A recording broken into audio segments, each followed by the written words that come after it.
En amont, il y a quelques années, je me souviens avoir commis des papiers pour dire que, citant plusieurs économistes, expliquant que ça serait extrêmement compliqué à mettre concrètement en place, parce que ça veut dire qu'il faut une évaluation des émissions carbone venant de Chine, d'Asie, du Vietnam, je ne sais quel pays On voit de plus en plus de encore. pays. Est-ce qu'il fonctionne, si vous avez travaillé dessus? Est-ce que ça fonctionne Pour aujourd'hui? l'instant, on n'a pas vraiment de recul parce qu'il est pas vraiment, enfin, il est rentré il est rentré en action, mais je pense qu'il faut tout de suite passer à l'étape supérieure. Et de plus en plus, d'autres pays vont nous faciliter la tâche parce que on le voit, la Chine est en train de construire un marché du carbone. D'autres pays s'y intéressent et les pays sont aussi, ils ont tous compris que le marché le plus solvable au monde pour exporter ses produits, c'est l'Europe.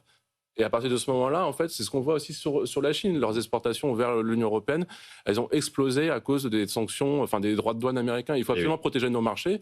Et je pense que l'aspect sur le carbone, on ne le met pas assez en avant et que c'est vraiment un point essentiel. Et il faut tout de suite passer à l'étape supérieure et l'élargir au moins au secteur, par exemple, automobile et sur d'autres aspects, sur d'autres produits. Je pense que c'est le cas aussi. Et d'ailleurs, je me permets, juste sur l'automobile, pour abonder totalement dans votre sens, moi, j'avais regardé ce qui se passait. Par exemple, en ce moment, il y a la grande question de l'électrique venue de Chine qui est, qui est une vraie menace pour l'Europe. Stellantis annonce un avertissement sur résultat et 22 milliards de dépréciation ce matin. Tout à fait. On n'est pas très bien positionné. Mais alors, par exemple, quand on regarde les importations des véhicules électriques chinois vers l'Europe, ce qu'on voit, c'est que sur l'électrique pur, en fait, ils n'ont pas, les ventes n'ont pas vraiment décollé. Et c'est surtout sur les hybrides. Et pourquoi? Parce que justement, l'Union européenne s'est protégée justement sur l'électrique pur. Donc, ce qui prouve que quand même, quand on se protège, ça marche. Voilà. Et je pense que par exemple, pour des pays comme l'Allemagne, pour lesquels c'est crucial,